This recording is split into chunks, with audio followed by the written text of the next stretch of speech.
जोहार गी गति को इन चंदन कटी बाबू आपे लगित मिट वीडियो अगू का एहब खन मुचाद हाबी नेल तबन पे और लाइक तबन पे और शेयर तबन पे और सब्सक्राइब दो आलोपे हिड़िया और नेल कते चेक लेका पे इकवा कमेंट बॉक्स रे लई तबन पे और ओकोय को चको मेना सलखान मुर्मू जेते ठीक गया दो हांडी अलोय रोड़मा अरे चेदा बाय रोड़ा पे इन ओनारे कारण लई पे बइन रोड़ा जस्टिफाइड कारण लई पे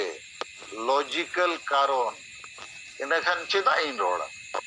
इन जहां गिन रोड़ा ओना तायम रे मिटन कारण मेना why not चेदा चेदा बांगे अब बिना कारण ते जदि मेना के बांगा हांडी दो तो का गया इन दुज मेना क्वेश्चन इन्या दो हांडी मारांगा चे आमा धर्म मारा हांडी मारांगा चे आमा भाषा मारा हांडी मारांगा चे आमा आशा चक्री जाति जुड़ू मारा आमा इज्जत मारा मा तबे तीना वीडियो दा नियने डेन गे।